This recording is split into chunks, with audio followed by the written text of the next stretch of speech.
دیکھیں یہاں پہ گراؤنڈ بتایا گیا ہے اور دن کا وقت ہے، تو اس وقت کیا ہوگا، جب گرمی ہوتی ہے تو ساؤنڈ ٹریول فاسٹر، ساؤنڈ جو ہے وہ تیزی سے سفر کرتا ہے، اور جب جہاں پر ٹھنڈی ہوتی ہے تو وہاں پر ساؤنڈ ٹریول سلوور، تو اسی لیے درجہ حرارت بھی اثر انداز ہوتا ہے آواز کی رفتار پر.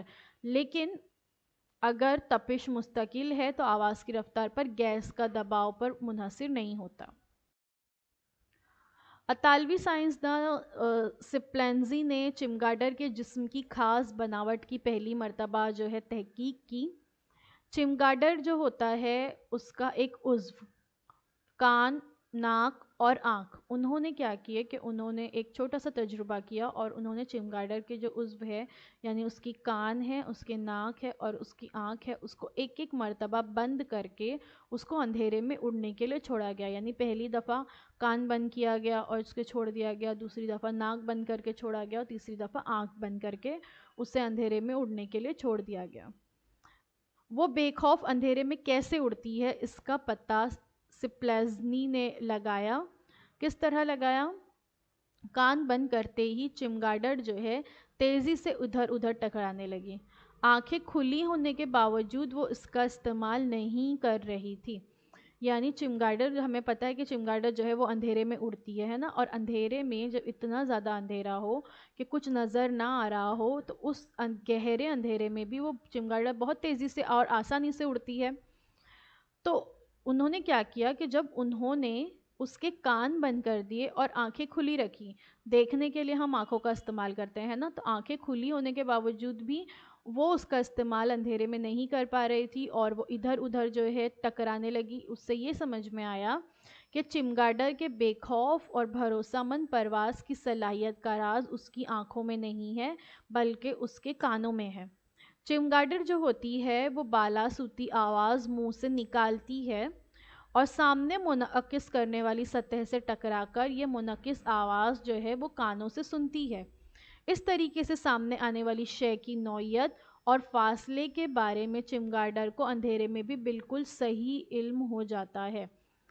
چمگاڈر کیا کرتی ہے، اب اس کو جو ہے اندھیرے میں نظر نہیں آتا ہے، اتنا زیادہ اندھیرا ہوتا ہے، تو وہ اس وقت اپنے منہ سے بالا صوتی آواز نکالتی ہے، اور پھر کیا ہوتا ہے، وہ آواز جو ہے سامنے جا کر جو بھی آبجیکٹ ہے اس سے ٹکراتی ہے اور ٹکرا کر واپس آتی ہے. وہ واپس آنے والی آواز کو اپنی کانوں سے سنتی ہے اور اس طرح سے وہ آسانی سے اپنا سفر طے کرتی ہے. بالکل یہی طریقہ چمگاڈر اس وقت بھی اختیار کرتی ہے جب اسے کوئی اپنا شکار پکڑنا ہو، کوئی بٹر فلائی ہو یا کوئی پرندہ ہو جسے اس کا شکار کرنا ہے، تو اس وقت بھی وہ یہی کرتی ہے کہ اسے اندھیرے میں اپنا شکار تو نظر نہیں آتا، لیکن وہ بالا صوتی آوازوں کا استعمال کر کے اپنے شکار کو آسانی سے پکڑ لیتی ہے. بالا صوتی آواز اور زیر صوتی آواز جو ہے اس کے بارے میں ہم نیکسٹ ویڈیو میں معلومات حاصل کریں گے. آج کے لیے بس اتنا ہی، وقت ہمارا یہیں پہ ختم ہو گیا. Thank you so much for watching. اب اگلے ویڈیو میں آپ لوگوں سے ملاقات ہوتی ہے اور ہم وہاں پر بالا صوتی آواز اور زیر صوتی آواز کے بارے میں مزید معلومات حاصل کریں گے. اگر آپ کو ہمارا یہ ویڈیو اچھا لگا ہے تو ہمارے ویڈیو کو ضرور لائک کیجئے، اس ویڈیو کو اپنے ساتھیوں کے ساتھ ضرور شیئر کیجئے، چینل کو سبسکرائب کیجئے، اور سبسکرائب کرنے کے بعد press the bell icon to get all the notification. اب اگلے ویڈیو میں آپ لوگوں سے ملاقات ہوتی ہے. اللہ حافظ.